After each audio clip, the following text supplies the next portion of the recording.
आता आपण पाहणार आहोत कोल्हापूर जिल्ह्यातील काही महत्त्वाच्या बातम्या थोडक्यामध्ये, अर्थात फास्ट न्यूज। कोल्हापुरातील पाचगाव इथल्या जिद्द फाउंडेशनच्या वतीनं शृंगार माझा अधिकार या उपक्रमाअंतर्गत विधवा महिलांचा सन्मान करण्यात आला। विधवा महिलांमध्ये जगण्याची उमेद निर्माण व्हावी तसंच त्यांना समाजामध्ये सन्मानाची वागणूक मिळावी हा या उपक्रमाचा उद्देश आहे। यावेळी सांस्कृतिक कार्यक्रमासह विधवा महिलांना साडी आणि ट्रॉफी देऊन कृतज्ञता व्यक्त करण्यात आली। यावेळी फाउंडेशनच्या संस्थापिका गीतांजली डोंबे, नविता नाईक, तेजस्विनी काशीद, अश्विनी रामाणे, तनश्री जाधव यांच्यासह महिला उपस्थित होत्या।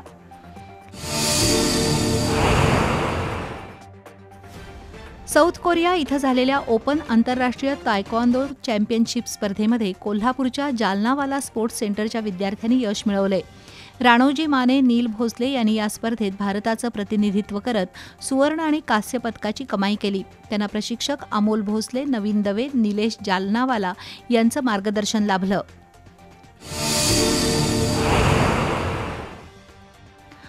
कोल्हापूर शहरातील अनेक सार्वजनिक स्वच्छतागृहांची अवस्था दयनीय आहे।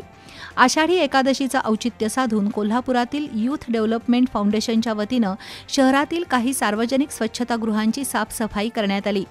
शाहू मैदान इथल्या महिला आणि पुरुषांच्या स्वच्छतागृहाची स्वच्छता करण्यात आली। त्यानंतर केशवराव भोसले नाट्यगृह, खरी कॉर्नर इथल्या स्वच्छतागृहांची पाण्याचा फवारा मारून आणि ॲसिड टाकून स्वच्छता झाली। या उपक्रमात यूथ डेव्हलपमेंट फाउंडेशनचे अध्यक्ष राहुल चौधरी, चंद्रकांत कांडेकरी, निवास भोसले, शीतल नलवडे, संतोष मंडलिक, प्राध्यापिका निलिमा भटकर, फिरोज शेख यांच्यासह आरोग्य निरीक्षक मिलिंद नाईक आणि महापालिकेच्या आरोग्य कर्मचाऱ्यांनी भाग घेतला।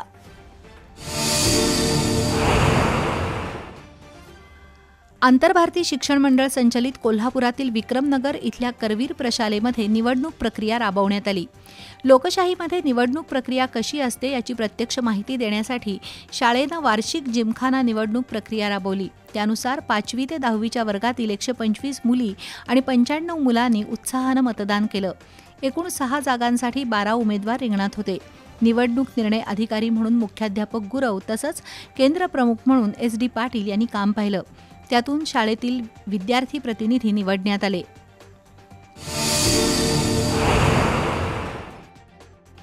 कोल्हापूरमध्ये सर्व धर्मियांकडून मोहरम सण साजरा केला जातो। हिंदू मुस्लिम ऐक्याचं प्रतीक असणाऱ्या मोहरम निमित्त शाहू क्लॉथ मार्केट शेजारील हजरत बडी सवारी पंजासमोर मगरमठी इथल्या स्वामी समर्थ भजनी मंडळातर्फे भजन सोहळा पार पडला। यावेळी टाळ मृदुंगाच्या गजरात हिंदू मुस्लिम बांधव तल्लीन झाले होते। मोहरम निमित्तानं कोल्हापूर शहरात ठिकठिकाणी हिंदू मुस्लिम ऐक्याचं दर्शन घडतंय।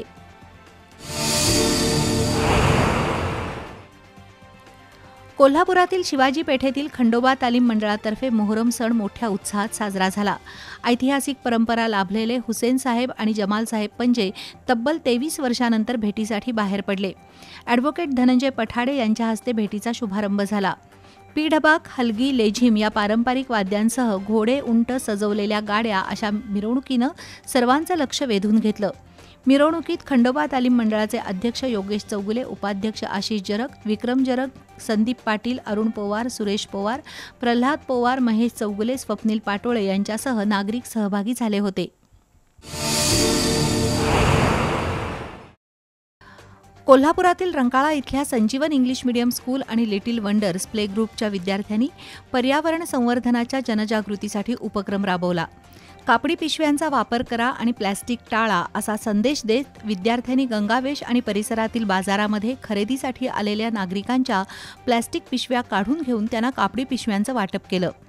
ग्राहकांबरोबरच विक्रेत्यांनाही कापडी पिशव्यांचं वाटप करत त्यांना पर्यावरणाचं महत्त्व आणि प्लॅस्टिकचे दुष्परिणाम सांगण्यात आले। या उपक्रमाबद्दल ग्राहकांबरोबरच विक्रेत्यांनीही विद्यार्थ्यांचं आणि शाळेचं कौतुक केलं। या उपक्रमात शाळेचे अध्यक्ष अमर सरनाईक, संचालक युवराज पाटील, प्राचार्या अपूर्वा सरनाईक, उपप्राचार्या स्नेहा पाटील, ऐश्वर्या भवड, रेशम बाम, सुप्रिया किरवेकर, स्नेहा कदम, संध्या चिले यांच्यासह शिक्षक सहभागी झाले होते। खासबाग इथल्या कैलासगडची स्वारी मंदिरात मोहरम निमित्त पीर पंजाची प्रतिष्ठापना करण्यात आली। मंदिराचे अध्यक्ष बबेराव जाधव यांच्या हस्ते पंजा प्रतिष्ठापना झाली। आज पीर पंजाचा 8वा दिवस असून सर्व भक्तांना पंजाच्या दर्शनासह प्रसादाचा लाभ घेता येईल अशी माहिती मंदिराचे सचिव अशोक मिस्त्री आणि विलास गौड यांनी दिली। यावेळी मंदिराचे उपाध्यक्ष सत्यजित जाधव, पुजारी आणि भक्त उपस्थित होते।